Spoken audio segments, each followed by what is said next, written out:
In the quiet stretches of rural Tennessee, the town of Dyer County once felt like a place where people could breathe, work their farms, and sleep with doors unlocked. It was the kind of community where neighbors waved even if they didn't know your name, and where nothing ever truly changed. But in the late 1980s and early 1990s, something strange began to grow at the edges of that peaceful landscape. It started with whispers, the arrival of newcomers, and a church that seemed ordinary from the outside but carried a presence that unsettled longtime locals. The group called itself the Ministry of Christ Church, led by a man who walked into town with confidence, charisma, and a layered history that no one fully understood. His name was Tony Alamo, and soon, a significant part of the town would no longer feel like it belonged to itself. People in Dyer County first heard about the group through rumors passed around in barbershops, gas stations, and Friday night diners. Most dismissed the stories as exaggerations told by out-of-towners passing through,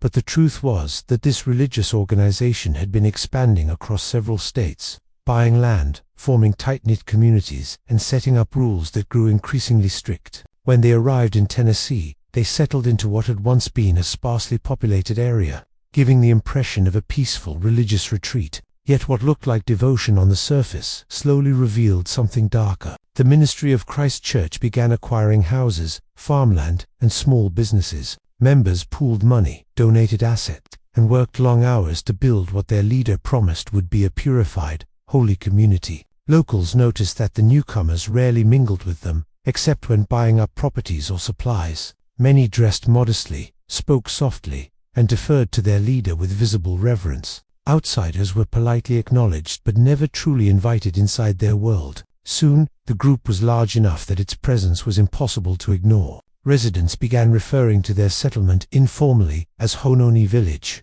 and although it was not incorporated as a town, the cult eventually controlled enough land and homes that it functioned like one. Tony Alamo had a reputation that followed him, even if people in Dyer County didn't know the full details at first. Before Tennessee, he had run operations in Arkansas and California, where accusations of abuse, coercion, and extremism had shadowed his name. But he also had loyal followers who believed he spoke the truth, who believed he was chosen to lead them through the coming end times he preached about. Every person who joined the commune fell deeper into a system where obedience was demanded, privacy disappeared, and questioning the leader became dangerous. Inside Hononi Village, life followed strict guidelines. Members worked without pay, contributing to the group's businesses, from clothing manufacturing to distribution shops. Children were homeschooled under the church's direction, and punishments were severe for those who resisted. Women had specific roles. Men were expected to labor long hours, and families were often separated so that loyalty to the leader remained unquestioned.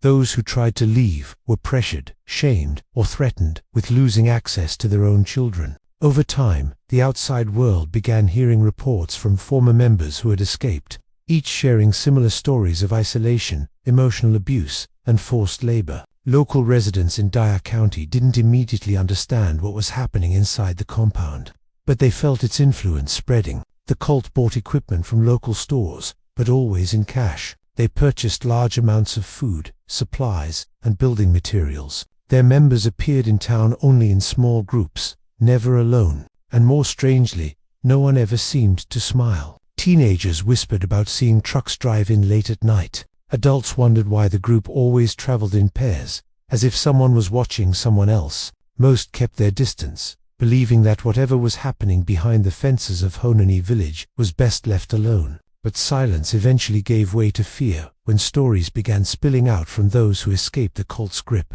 Former members reached law enforcement first in other states, including Arkansas and California, describing horrific conditions under Tony Alamo's leadership. Some spoke of children being beaten, starved, or forced to work. Others described forced marriages between underage girls and older men, all arranged and approved by Alamo. These allegations slowly formed a picture of a man who had not just misled his followers, but had inflicted systematic abuse under the guise of religion. Authorities, now aware of the cult's expansion into Tennessee, began paying attention. The FBI and local law enforcement agencies started piecing together reports, financial irregularities, and testimonies. One of the most significant problems investigators faced was the cult's secrecy. Members rarely spoke to police, and those who wanted to leave often feared retaliation. But the weight of the allegations became too heavy to ignore. Law enforcement began surveillance, collecting evidence, and listening to the accounts of survivors who bravely stepped forward. Inside the compound, Tony Alamo continued to preach apocalyptic messages, often laced with fear and paranoia. He warned his members that the government was the enemy, that outsiders wanted to destroy them, and that anyone who left would face spiritual and physical danger. These messages tightened his control over the group and kept members isolated. The more pressure law enforcement applied from the outside, the more extreme his sermonizing became. Former members later recalled how the atmosphere grew tense, filled with dread, as if the community felt the walls closing in. In 1994, the situation escalated dramatically.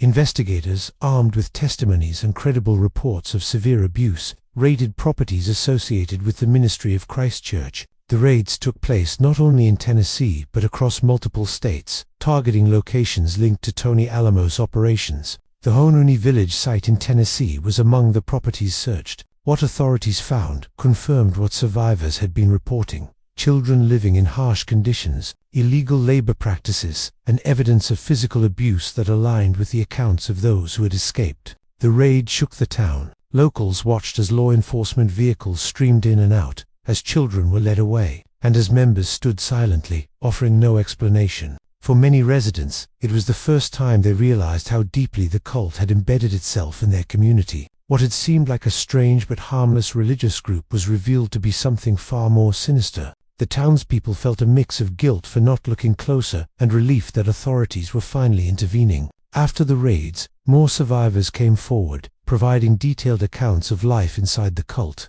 Some described how they had been forced to work long hours in the church's businesses without pay. Others shared stories of beatings carried out as punishment for minor infractions. The most disturbing testimonies came from underage girls who revealed that Tony Alamo had arranged marriages between them and older men, some as young as 12 or 13 years old. These were not merely rumors or they were first-hand accounts backed by evidence and corroborated by multiple survivors. The investigation continued for years, as authorities gathered more evidence to build a solid case. Tony Alamo fled from state to state for a period, evading arrest and continuing to preach to his followers through recorded messages and written letters. But eventually, the law caught up with him. He was arrested in 1994 for threatening a federal judge and various other charges, though he continued to maintain influence over some members even while incarcerated. His operations in Tennessee, Arkansas, and California slowly unraveled under the weight of legal scrutiny. In the years that followed, Tony Alamo faced additional charges.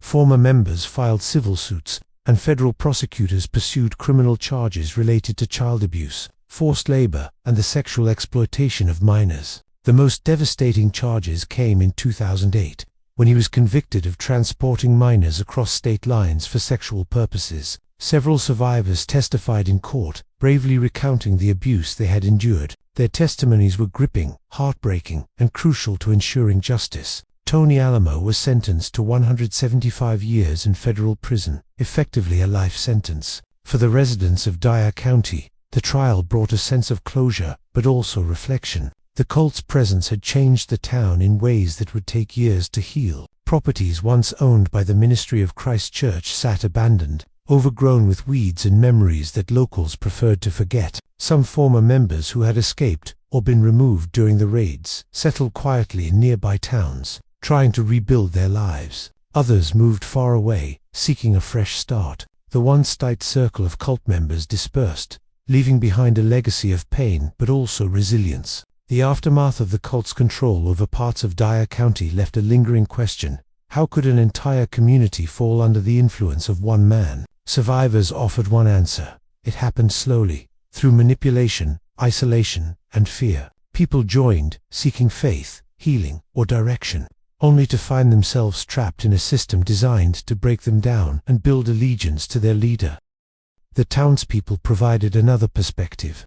The group's secrecy and self-containment made it easy for outsiders to assume everything was fine. The cult controlled enough land and homes to create their own world, one that didn't interact much with the town, except when necessary. In the years since Tony Alamo's conviction, documentaries, news, investigations, and survivor accounts have shed light on what happened inside Hononi village. They reveal a disturbing truth. Control can take many forms, and sometimes it builds quietly until it becomes a force that grips an entire community. Dyer County eventually reclaimed its peace, but the memory of those years still lingers, especially for those who witnessed the cult's presence firsthand. The case of the Ministry of Christ Church in Tennessee stands as a chilling reminder of how vulnerable towns can be when charismatic leaders exploit faith, fear, and isolation. For the survivors, their courage in speaking out helped dismantle a system of abuse that had once seemed impenetrable. For the town, the experience became a cautionary tale about vigilance,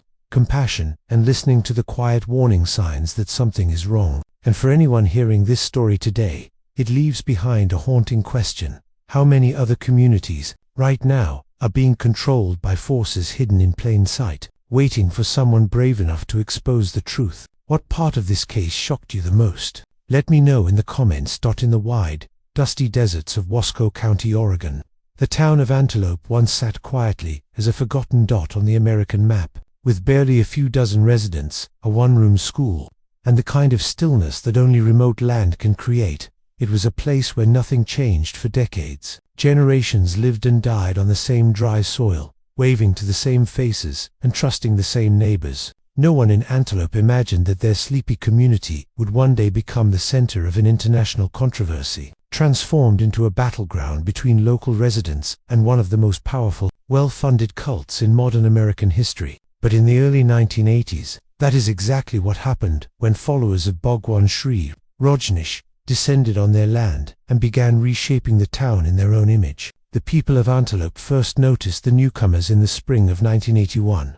They arrived in caravans of buses, vans and trucks, wearing maroon and red clothing, and speaking with a kind of serene enthusiasm that the locals found unusual. At first, the residents shrugged it off. After all, outsiders sometimes passed through. But this group didn't just pass through. They purchased a sprawling 64,000-acre ranch just outside of town. They began calling it Rajneeshpuram, and they announced plans to build a full-scale commune. Homes, farms, dairies, airstrips, meditation halls, restaurants, and strangest of all, the largest spiritual city in the world. To the people of Antelope, this seemed surreal. Their entire population could fit inside a school gymnasium, while the group that had just arrived numbered in the thousands. The locals watched nervously as construction vehicles rumbled down their quiet roads, as newcomers dug irrigation channels and erected prefabricated buildings at a pace the town had never witnessed. They had money, organization, and a kind of unstoppable momentum.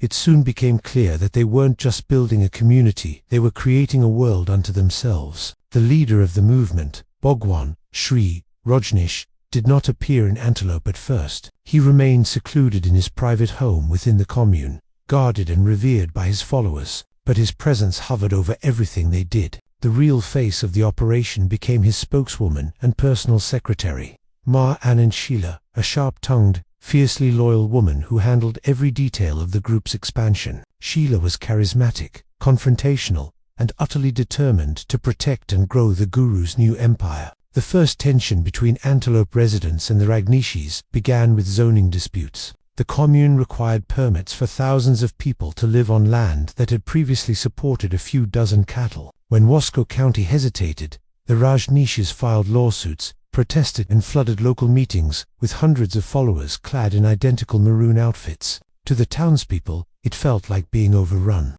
Their small meetings, once attended by a handful of neighbors, became scenes of overwhelming intimidation. Soon the group set its sights on Antelope itself. They began buying properties inside the town, old houses, abandoned buildings, empty lots. They moved in dozens of followers. They opened shops, restaurants, and community spaces. One by one, the original residents watched as their neighbors sold their homes, some out of fear, some out of exhaustion, some because they simply didn't want to fight anymore. By 1982, Antelope was no longer the town its people knew. The Rajneeshis now controlled the majority of properties. They ran for seats on the city council and rapidly took over the local government. Their numbers dwarfed the remaining locals. Elections that once involved 15 to 20 ballots suddenly saw hundreds of votes cast by newcomers, wearing the same red robes. Within months, Antelope's governing board, fire department, and school district were dominated by Rajneesh followers. The new leaders changed policies, rewrote town laws, and even renamed the town. Antelope, the old western settlement, was renamed Rajneesh, the first American town ever taken over and rechristened by a cult. For the original residents, it was a nightmare that didn't seem real. The town they had spent their lives in no longer belonged to them. Many had to walk past security patrols staffed by Rajneesh followers, carrying radios and wearing uniforms. School children saw unfamiliar adults in red clothing standing at playground fences. Neighbors who once shared coffee now avoided eye contact. People whispered about leaving, but leaving meant abandoning generations of memories and giving up the fight. Outside the town, the commune grew more organized and more unsettling. It had its own police force, called the Peace Force, complete with badges, vehicles, and weapons. It operated its own medical services, businesses, and agricultural systems. It also had a reputation for harsh internal discipline. Members who disobeyed rules faced public humiliation, isolation, or forced labor. Those who tried to leave sometimes found themselves threatened or followed. Sheila, ever the strategist, realized that controlling Antelope was not enough. The group needed political power in Wasco County to secure its long-term survival, so she devised a plan that would later become one of the most infamous episodes in American cult history. The Rajneeshis began busing in thousands of homeless people from across the United States, offering them free food and shelter in exchange for joining the commune. The goal was simple: flood the county with new voters who would elect cult-friendly candidates. The group demanded identification documents, controlled the new arrivals movements, and attempted to register them in huge numbers. When this caused backlash, the cult allegedly drugged some of the homeless residents with Haldol to keep them compliant. But when that plan faltered, Sheila turned to something even more extreme. In 1984, the Rajneesh leadership carried out what is now recognized as the largest bioterror attack in U.S. history. They contaminated salad bars in the city of the Dalles with salmonella, sickening more than 750 people. Restaurants across the city saw customers fall violently, ill students, office workers, retirees, couples out for lunch. No one understood what was happening. The goal was to incapacitate enough voters to swing a county election in favor of the Rajneeshis. The attack shocked Oregon. Suddenly, this wasn't a strange group of spiritual outsiders. It was an organized faction willing to poison innocent people to gain power. State investigators, the Oregon State Police, and the FBI began looking closely at the commune. Surveillance increased, wiretaps were approved, and inside the commune, paranoia spread. Members later described how Sheila began stockpiling weapons, fortifying buildings, and preparing for what she believed was an imminent war with the government. Dissent grew within the cult as some followers questioned her extreme decisions. Eventually, a power struggle erupted. Sheila and several top lieutenants fled the country overnight, escaping first to Europe, then to other international safe houses. With Sheila gone, the commune began to collapse from the inside. New leaders stepped forward and publicly exposed the crimes she had committed in the Guru's name. They shared details about wiretaps, poisoning plots, immigration scams, forced labor, and violent plans against critics. Authorities moved quickly. The FBI raided the commune, collecting evidence of the salmonella attack, illegal wiretapping equipment, and documents outlining criminal conspiracies. Members were arrested. Those who had been too afraid to speak earlier now came forward with their own stories. Ma Anand Sheila was eventually found in West Germany, arrested, and extradited to the United States. She was convicted of attempted murder, assault, and a host of other charges, serving time in federal prison. Her top lieutenants received similar sentences. Rajneesh himself was charged with immigration fraud and deported from the United States. Rajneeshpuram died almost overnight. Buildings emptied out, buses left, farmland dried, houses that once held hundreds now sat silent. Meanwhile, the original residents of Antelope faced a different kind of devastation. Their town, once renamed Rajneesh, under cult control, had to rebuild everything from its legal charter to its population. Many of the pre-cult residents had already moved away, exhausted by years of conflict. Others hesitated to return, haunted by memories of intimidation and fear. In late 1985, After the Rajneesh leadership collapsed, the remaining townspeople voted to restore the original name, Antelope. It was a quiet, symbolic gesture, reclaiming of identity after a 3-year nightmare. But the scars remained. Some buildings were abandoned, others were torn down. The community, once modest but stable, had been reshaped by forces far beyond its size. Today, Antelope has fewer than 50 residents. Many are new, unaware of the chaos that once ripped through their streets. But those who remember the early 1980s still speak softly about what they saw. They recall the sudden arrival of thousands of followers, the takeover of government positions, the hostile town meetings, the bioterror attack, the fear of speaking out, and the realization that their quiet American town had become the center of a story that would echo in documentaries, books, and investigations for decades. The Rajneesh takeover of Antelope remains one of the most dramatic examples of a cult attempting not only to control its members but to control a whole town, and then a county. It reveals how power, money, and an unchallenged leader can warp a spiritual movement into something dangerous. It shows how quickly a small community can be overwhelmed when its size makes it vulnerable. And it demonstrates, perhaps most chillingly, that even in peaceful places, the right combination of ambition and manipulation can turn neighbors into strangers and a town into a battleground. The final question that lingers is one that residents of Antelope still ask quietly. If a cult could take over their town once, what would stop another from trying again somewhere else? How many other small towns, isolated, forgotten, fall prey to people who arrive with money, confidence, and promises of paradise, only to mask a deeper hunger for control? The story of Antelope is not just about the past, it is a warning for the future. What part of this case shocked you the most?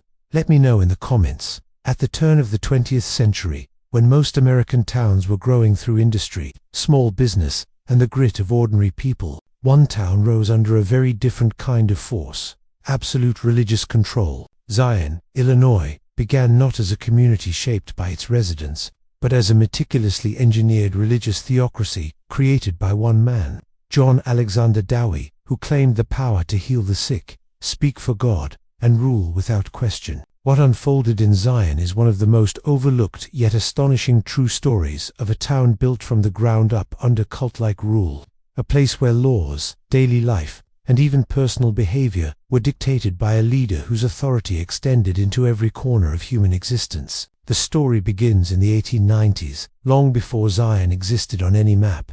Dowie had already established himself as a controversial religious figure in Chicago. He was a charismatic preacher, a showman, and a self-proclaimed faith healer who drew tens of thousands to his gatherings. He preached fiery sermons condemning doctors, modern medicine, alcohol, tobacco, theater, and what he called the corrupting ways of modern society. His followers, many desperate for healing or spiritual direction, fell under his influence with astonishing devotion. They believed he could cure illness with a touch or a prayer. They believed he spoke for God. They believed he was building a new spiritual kingdom. Dowie's power grew quickly. Donations poured in. Critics tried to expose him as a fraud, but his followers defended him fiercely. Emboldened, Dowie announced his most ambitious revelation yet. God had instructed him to build an entirely new city, an earthly Zion, where he and his chosen people would live according to divine law. A city free from what he believed were the evils of America. A city owned and controlled solely by him. He purchased thousands of acres of land in Lake County, Illinois, near Lake Michigan. The location was strategic, far enough from Chicago to create isolation, close enough to attract residents. This land would become the city of Zion, and every square inch of it would belong to Dowie alone. He invited followers from across the country to join him in building this holy town, promising them spiritual purity, community, healing, and eternal reward. Construction began in 1900. The city was built with religious precision: wide boulevards, community buildings, a massive tabernacle, and rows of houses carefully arranged according to plans Dowie approved personally. Every building permit required his direct approval. Every contract was signed in his name. Every business paid him rent. Home ownership was not allowed. Residents could lease houses, but Dowie retained ultimate control of the land beneath them. In essence, he owned the town and everyone in it. From the beginning, Zion was governed not by democratic laws but by Dowie's strict personal code. He banned alcohol, tobacco, dancing, theater, modern medicine, and anything else he deemed sinful. Doctors were outlawed, pharmacies were shut down, even chewing gum was prohibited at one point. Newspapers printed only stories that supported him. Police officers, known as Zion Guards, were handpicked by him and enforced his rules with unwavering loyalty. Every aspect of life was monitored. Residents found themselves required to attend church services, pay tithes, follow dress codes, and accept Dowie's decisions without argument. He claimed to hear God's voice directly. To question him was to question God. Those who disobeyed were ostracized, punished, or expelled from the town entirely. With nowhere else to go and no legal property rights, many who resisted lost everything overnight. Zion grew at a stunning pace. Within a few years, thousands of followers lived there. Businesses sprang up, all under Dowie's ownership.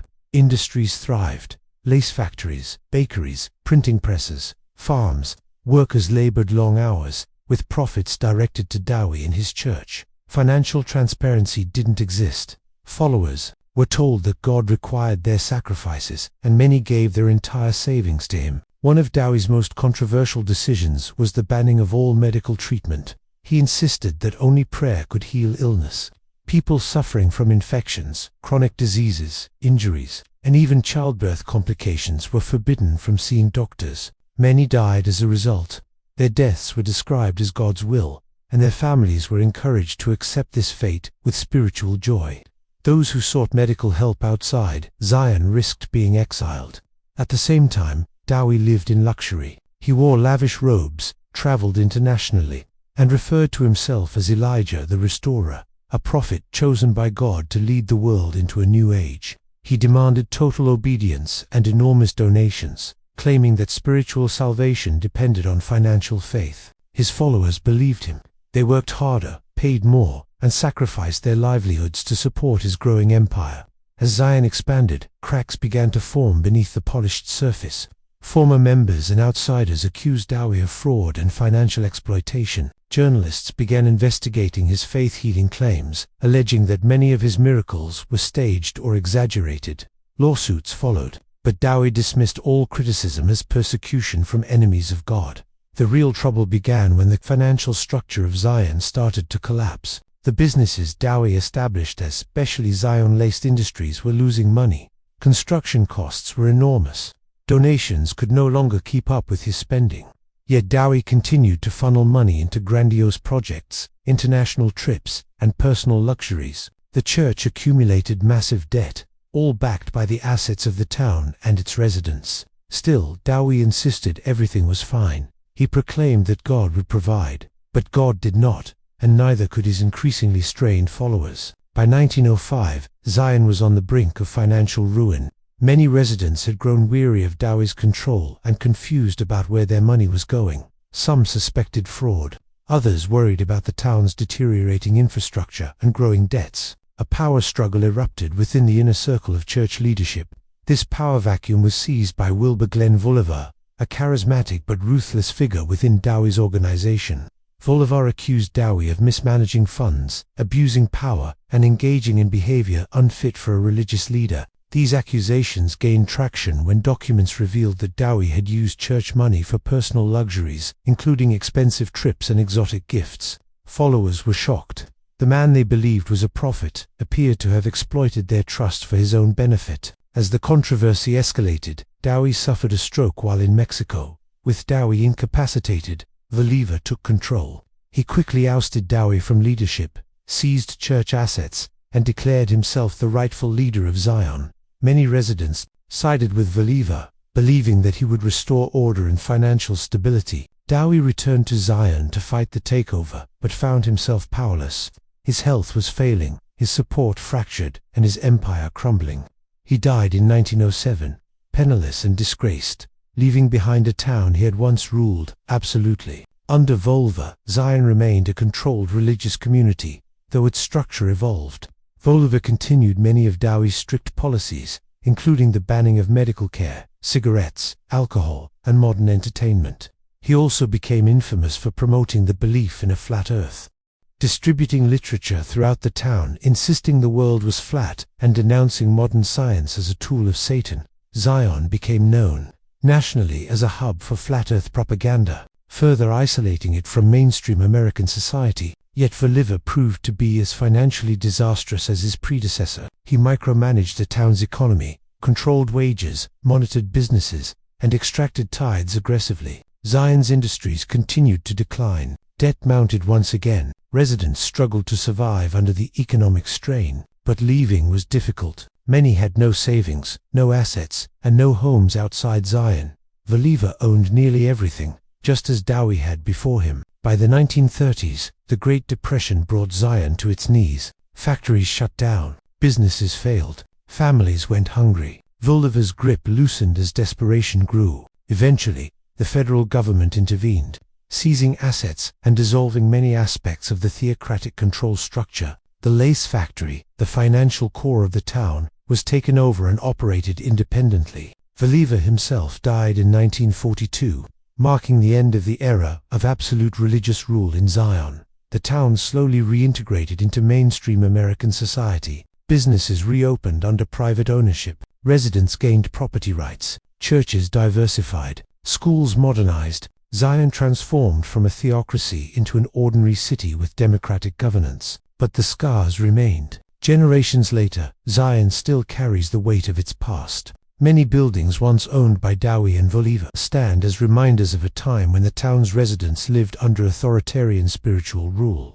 Elderly residents remember stories told by their parents or grandparents about the days when refusing to follow church law meant losing your home, your livelihood, and your community. They remember whispers about people who died from illnesses that could have been treated. They remember how children were taught that outsiders were dangerous and that questioning authority was sinful. The legacy of Zion is complicated. Some descendants of early members speak proudly of the community, recalling strong bonds and a sense of belonging. Others speak of trauma, manipulation, and lost opportunities. Historians describe Zion as one of the most striking examples of a controlled religious society in American history, a place where a charismatic leader built a city to serve his vision and used faith to maintain power long after the foundation began to crack. The haunting question of Zion's story is simple and chilling. How does a town willingly give one person total control? The answer lies in human vulnerability, the desire for community, healing, purpose, and hope. Dowie promised salvation, and people followed him into a city built on faith and surrendered freedom. By the time they realized the danger, the walls of Zion, legal, financial, and psychological, were already closed around them. Zion serves as a warning about the seductive power of certainty and the peril of giving one leader unquestioned authority. A town built to be holy became a place where people suffered in silence, obeyed without question, and trusted a man who used faith as a means of control. Its story reveals that a cult does not need to invade a town to control it. Sometimes, a cult builds the town itself. What part of this case shocked you the most? Let me know in the comments. When people talk about isolated mountain towns, they often picture quiet log cabins, ski lodges, and peaceful trails. But in the foothills of the Rocky Mountains, tucked just beyond the ordinary roads and far from the noise of everyday life, there once existed a place where the silence wasn't serenity, was control. And that control came from one man, Wayne Bent. His followers called him a prophet. Prosecutors later called him something far darker. To understand how an entire American community was swallowed by the words of one self-declared messiah, you have to go back to the late 1980s and early 1990s, when economic uncertainty, religious searching, and apocalyptic fears ran rampant through pockets of the country. People were looking for meaning, and many were vulnerable to anyone who claimed to offer answers. That vulnerability would become the foundation for what would grow into a cult that controlled not just a gathering of believers, but an entire space they considered sacred ground. Before the town shifted into something closed off and ominous, it was simply a quiet settlement near the Colorado-New Mexico border, a place where families lived in modest homes, where general stores had wooden signs, and where life was ordinary. But ordinary towns are sometimes exactly where extraordinary danger hides best. It began when a small group of religious seekers migrated into the area, drawn by rumors of a prophetic teacher whose interpretations of scripture were unlike anything they had ever encountered. At the center of that growing gathering was Wayne Bent. To his followers, he was charismatic, calm-voiced, and spiritually awakened. In the early days, People described him as a man who seemed to radiate certainty at a time when the world felt increasingly uncertain. But certainty can be seductive, and when delivered by someone who believes his own divinity, it can become a weapon. Bent's claim was simple, shocking, and eventually destructive. He said God had spoken directly to him, instructing him to guide a chosen remnant into the final days. His group became known as the Lord Our Righteousness Church, and they were convinced that the end of the world was approaching. The members moved together, lived together, prayed together, and little by little, cut ties with the outside world entirely. When they first arrived in the small mountain region, the locals didn't know what to make of them. The group kept mostly to themselves. They bought land. They built simple structures. They avoided eye contact in town, rarely interacting with the locals except for necessary supplies. But over time, the atmosphere around them changed from peculiar to unsettling.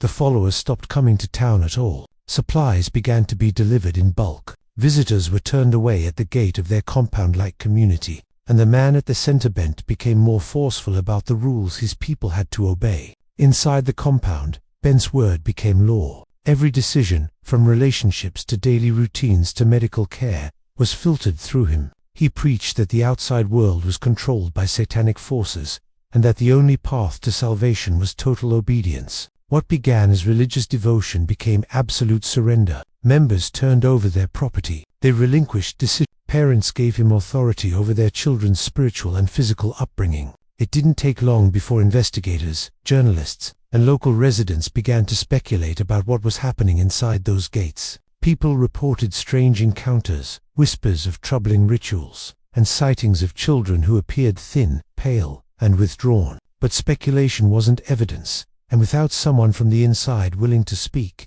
the authorities could do little more than watch from a distance. The turning point came when concerns about children inside the community reached law enforcement. Former members spoke of inappropriate spiritual healing sessions and troubling contact between Bent and minors. The stories grew more specific, more disturbing, and more urgent. Eventually, the accounts reached a point where the authorities had to act. New Mexico officials, working with child protection units and supported by investigators from multiple agencies, launched a formal inquiry, something that had been resisted by the cult for years. The group denied everything, calling the investigation a government attack on God's chosen people. But the legal system didn't turn away. Once the allegations were thoroughly examined, the case moved forward. Bent was arrested and later tried on charges related to the inappropriate touching of minors. Charges he insisted were false, claiming that God had instructed him to carry out certain spiritual acts that he said were non-sexual. But prosecutors saw something else entirely.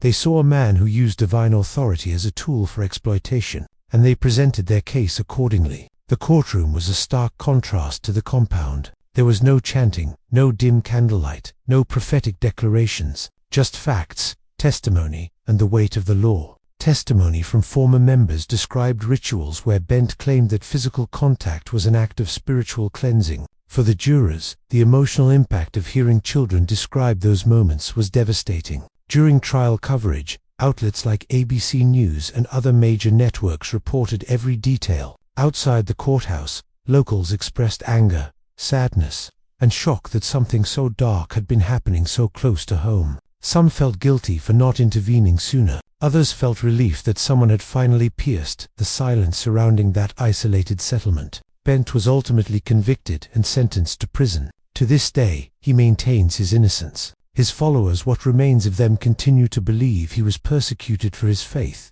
not his actions. But the legal outcome was clear. The court believed the victims. Even after the conviction, the compound didn't dissolve immediately. Some members stayed behind, clinging to the teachings even as their prophet sat behind bars. The land remained eerily quiet. Homes were left in place. Prayer halls stood empty. The once strict, all-consuming environment became a ghost of its former self, abandoned by many and feared by neighboring communities. The aftermath extended far beyond the courtroom. Families torn apart by the cult struggled to rebuild their lives. Children who had grown up isolated from the world faced the overwhelming task of learning how to navigate ordinary society. Former members wrestled with guilt, trauma, and the psychological scars of long-term manipulation. Communities nearby worked to heal from the shock of having something so sinister develop practically in their backyard. Journalists, psychologists, and cult deprogramming experts studied the case for years, citing it as a key example of how charismatic authority, isolation, and apocalyptic fear can warp an entire community. It's one of the most disturbing instances in recent American history where a secluded town-like settlement fell entirely under the control of a single self-proclaimed prophet. Yet the reflection that lingers isn't just about the man who led it. It's about the people who followed, the gradual erosion of independence, and the frightening ease with which a group seeking spiritual fulfillment can slide into something far more dangerous. The most chilling question is the one experts continue to ask. If a small mountain settlement in the United States could be transformed into a closed-off world, ruled by one man's delusions, how many other quiet towns, isolated, overlooked, and under-examined, might already be teetering on the same edge? And what would it take for someone to notice before it's too late? What part of this case shocked you the most? Let me know in the comments. Long before the nation learned its name, the small town of Arlington, Washington seemed like any other quiet community in the Pacific Northwest. Fog drifted over cedar rooftops in the mornings, evergreen forests pressed close to the narrow streets, and families lived the kind of life that never makes the news. But in the late 1990s and early 2000s, this peaceful town became the center of something far darker, because a man named Edgar Eugene Pierce arrived with promises of spiritual growth, personal transformation, and a new path to enlightenment. What he created instead was control, exploitation, and fear. And for years, Arlington became known not for its forests, but for the cult that quietly took over the town. To understand how it happened, you have to picture the environment at the time. Arlington was small, with long stretches of farmland, modest neighborhoods, and logging roads that wound deep into the woods. People trusted their neighbors. Church doors stayed unlocked. Kids rode bikes along gravel roads without anyone worrying. It was the kind of place where charm masked vulnerability, because a town that trusts easily can be manipulated easily. When Edgar Eugene Pierce first appeared, he did not come as a prophet or preacher. He came as a teacher of a self-help movement, a life system he promised would free people from emotional pain. He presented himself as calm, insightful, and deeply intelligent, a man who said he understood the patterns of human suffering better than any therapist or spiritual leader. He claimed he could help people transcend fear, guilt, and insecurity, and people listened. Pierce founded a group he called the Self-Understanding Fellowships, something that sounded harmless, modern, and safe. But behind the branding was a structure of control that would grow into a full-fledged cult. He rented buildings around Arlington, including homes and meeting halls, and filled them with people eager for guidance. He promised breakthroughs, emotional healing, and enlightenment. What he delivered instead was a doctrine that subtly broke down free will. What made Arlington so vulnerable was the timing. Many residents were dealing with layoffs, family struggles, or personal crises. When a man arrived offering purpose and certainty, it felt like hope. Pierce spoke about inner cleansing, emotional rebirth, and the idea that negative thoughts had to be purged through absolute discipline. The more people attended his workshops, the more they became convinced that he held answers no one else did. They invited friends, they brought their families, and within months, the fellowship grew rapidly. People left their jobs, some sold their homes and moved into properties controlled by the group. Others gave Pierce access to their finances, believing he would help them reach a higher state of being. He didn't ask all at once, he asked gradually, little by little, the way most cult leaders do. First, it was emotional reliance, then spiritual, then financial, then complete control. Arlington residents began to notice changes. The Self-Understanding Fellowship expanded faster than seemed normal. Followers moved in clusters, rarely speaking to outsiders. Homes associated with the group had dark curtains and blocked-off windows. Cars with the same strange bumper sticker began appearing around town. In grocery stores, members displayed an eerie politeness, calm, quiet, and emotionless, like they had been trained to suppress natural reactions. The fellowship's meeting hall, once a simple rental building, transformed into a guarded space with strict access rules. Members were expected to attend multiple sessions a week. Pierce framed these gatherings as cleansing cycles, during which followers were expected to confess personal secrets, express vulnerabilities, and allow him to strip away the false self. He recorded many of these sessions. He stored them in boxes, and those recordings would become powerful tools of manipulation. Pierce separated families, He told followers their loved ones were holding them back spiritually. Parents were pressured to let the fellowship raise their children during critical developmental stages. Some gave in. Kids who grew up in the group later described the experience as living in a world where fear and obedience defined every day. They had little contact with outsiders. Their schooling was minimal. Their diet was restricted. Their sleep was monitored. They were told that the outside world would corrupt them, that only Pierce's teachings could protect them. This lifestyle began spilling into Arlington in ways people couldn't ignore. Local teachers noticed children from fellowship families were withdrawn and overly anxious. Some were terrified to speak in class. Medical workers treating members reported that they seemed rehearsed, answering questions in scripted tones. But without a crime, no authority could intervene. Pierce's grip grew stronger. He demanded that members surrender more money. He encouraged fighters from within the group to monitor one another, and he insisted that anyone expressing doubt undergo corrective sessions, which often meant hours of verbal humiliation. Many who tried to leave were threatened with being cut off from their families, their money, and their supposed chance at spiritual freedom. By the early 2000s, Arlington locals began reporting disturbing encounters, members who mistreated their children publicly, late-night chanting sessions, and groups standing motionless in fields as if waiting for instructions. Rumors spread of violence within the fellowship, punishments carried out under the guise of spiritual correction. It reached a point where parents wouldn't let their children walk alone near fellowship-owned homes. The turning point came when a former member escaped the group and reported abuse to law enforcement. This ex-member described Pierce as a man who thrived on control, using fear to dominate his followers while enriching himself financially. The informant talked about forced labor, emotional torment, sleep deprivation, and punishments that left lasting trauma. Investigators were finally able to justify a deeper look. Working with state authorities and the FBI, the Snohomish County Sheriff's Office began surveillance of the fellowship's properties.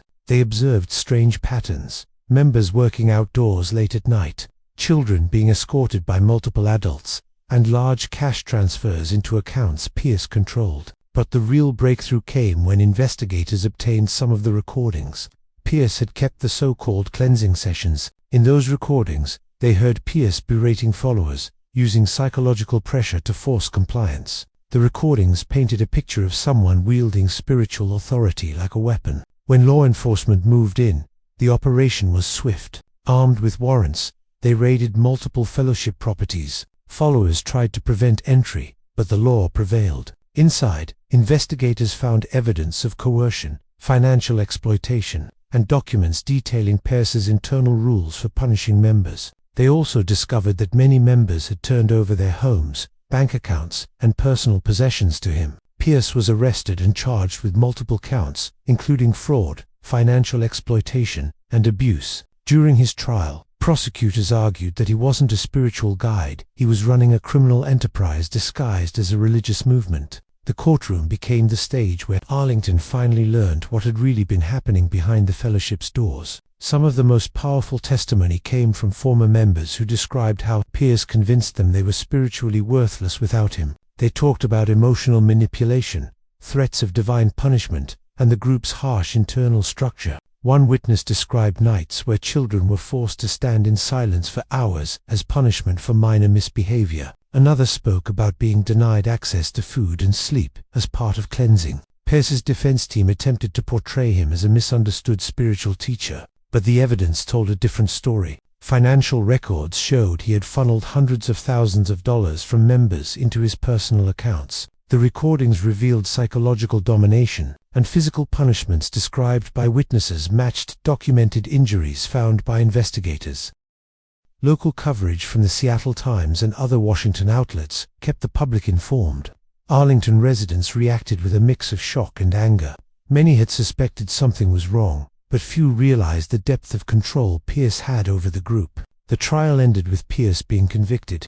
He was sentenced to a lengthy prison term, and the self-understanding fellowship collapsed almost immediately afterward. Some members fled the state. Others sought help from counselors and cult recovery organizations. Some struggled to adjust to life outside the group, overwhelmed by a world they had been told to fear. In the aftermath, Arlington tried to return to normal, but the memory of the fellowship lingered for years. Houses once controlled by the group remained empty, their windows boarded or dark. Overgrown yards stood as reminders of the cult's presence. Families torn apart by Pierce's influence worked slowly to reconcile.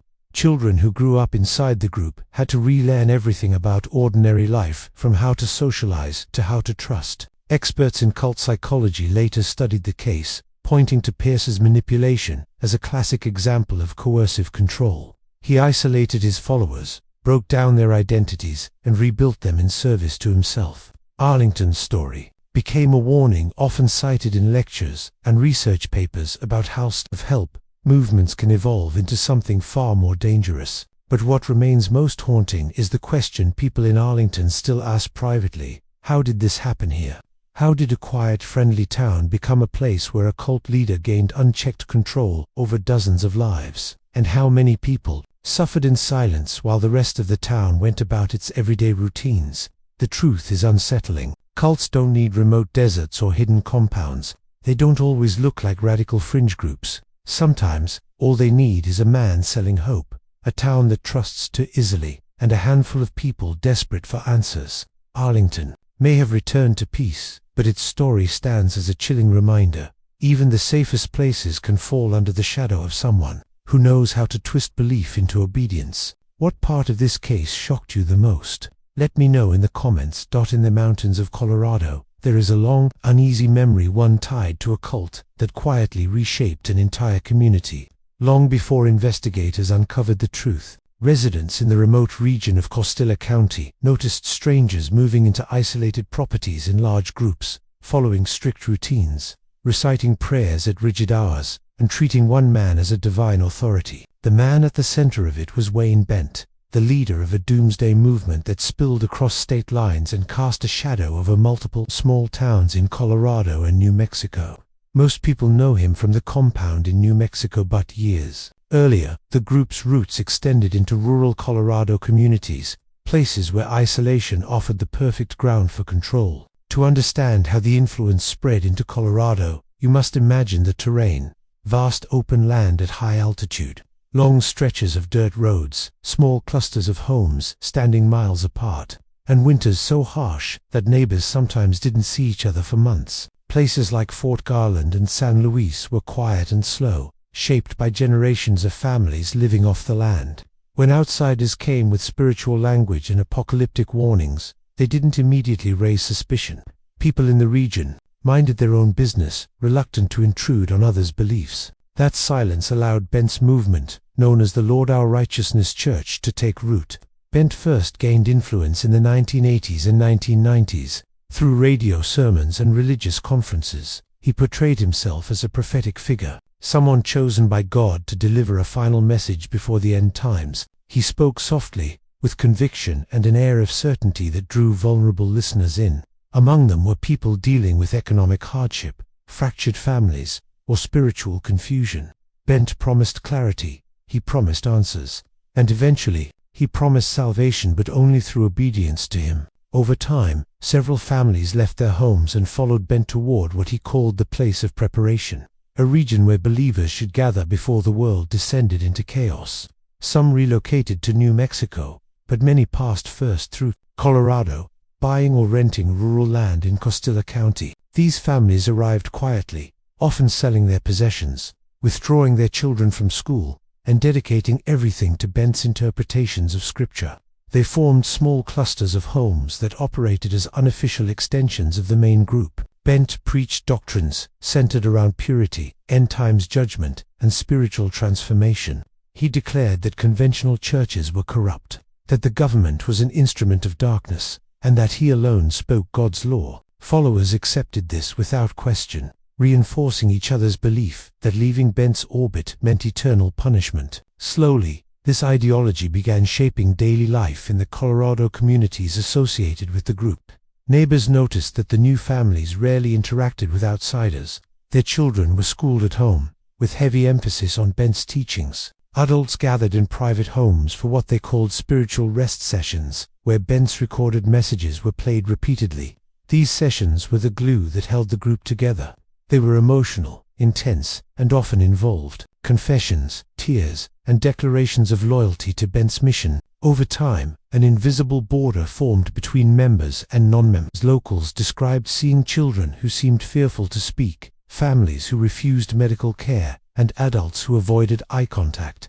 On some properties, makeshift structures appeared, small buildings that looked like meeting halls or communal gathering places. Members farmed together, prayed together, and maintained a rigid schedule.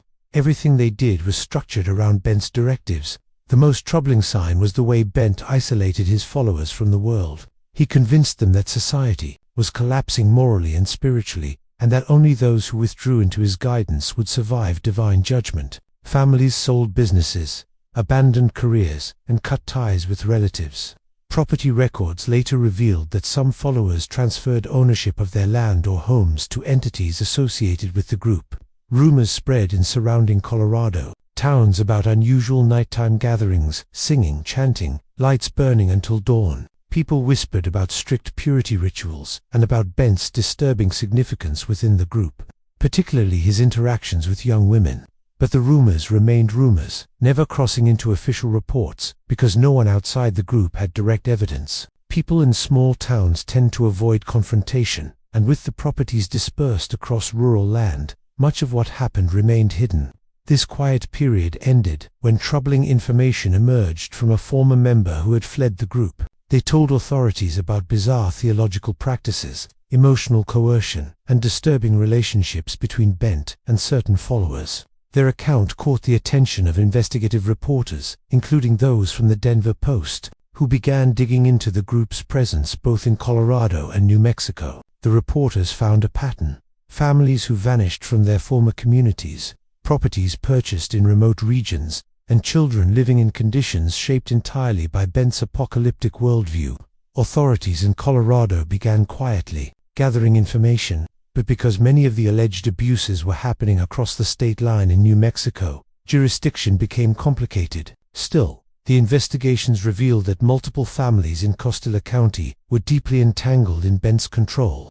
They followed his directives regarding marriage, children, finances, and property decisions. Some members later testified that even major life choices such as medical care, moving, or contacting relatives required Bent's approval. As scrutiny increased, Bent became bolder. He spoke publicly in online videos, claiming he had been chosen for a divine purpose. He insisted that the government was persecuting him and said his followers must stand firm. In some of these videos, his voice trembled in ways that suggested he believed his own narrative, a phenomenon experts later described as a fusion of narcissism and delusion. Eventually, New Mexico authorities obtained enough evidence to execute a raid on the group's main compound, a former ranch near the Colorado border where several followers from the Colorado satellite communities were living or visiting. The raid uncovered disturbing information. Investigators learned of inappropriate behaviors carried out under the guise of spiritual healing. They heard accounts from minors who described interactions with Bent that were deeply unsettling. They documented the structure of control, confessions, isolation, spiritual manipulation, and psychological pressure. Bent was arrested and charged with several offenses, including contributing to the delinquency of minors. His trial became nationally watched. The courtroom atmosphere was tense. Followers sat silently, their faces expressionless, convinced their prophet was being crucified by a corrupt world. Former members, in contrast, testified with trembling voices, describing how Bent convinced them that divine transformation required surrendering their autonomy, and in some cases, their boundaries. During the trial, prosecutors presented recordings and written materials that revealed Bent's escalating sense of messianic identity. They showed how he claimed God commanded him to engage in acts he framed as symbolic purity rituals. They detailed the isolation of children, the pressure placed on adults to relinquish their free will, and the intricate system of control he maintained over his scattered communities, including those in Colorado. The jury found Bent guilty. He was sentenced to prison, where he remained a defiant figure, insisting he had been persecuted for obeying God. After his imprisonment, the movement fractured. Some followers abandoned the group entirely. Others tried to keep it alive, though without Bent's presence, their cohesion quickly deteriorated. Properties in Colorado once associated with the group were sold or left empty, their windows boarded, their yards overgrown. In the aftermath, Colorado communities that had been touched by the cult struggled with mixed emotions. Some felt relief, others were unsettled by how quietly the group had operated in their midst. Towns like Fort Garland and San Luis became subjects of documentaries and articles about the dangers of isolated communities falling under the sway of charismatic leaders. Local officials began hosting training sessions on recognizing signs of coercive control and religious extremism. Counselors specializing in cult recovery worked with former members who had returned to Colorado, helping them rebuild lives defined by choice rather than doctrine. The story raised difficult questions. How could such a movement establish roots in modern America? Why had no one intervened earlier? Experts pointed to the geography-isolated rural, with minimal oversight. They pointed to psychology vulnerable individuals drawn to a leader who promised certainty. And they pointed to society's reluctance to challenge religious movements, even when red flags appear. In the end, what haunts many is the simplicity of it. Bent did not build a massive army or a global network. He built influence in small communities by offering answers people were desperate to hear. He created a system where doubt was a sin, obedience was salvation, and leaving meant losing everything. Colorado's involvement in the story is a reminder that cults do not always take over entire cities. They can infiltrate just enough to leave lasting scars. Today, the homes once used by the group stand as silent reminders. Some have been renovated by new owners unaware of their past. Others sit abandoned, slowly collapsing into the earth. And in the memories of those who lived through it, the shadow of Bent's influence lingers. What happened there is not forgotten,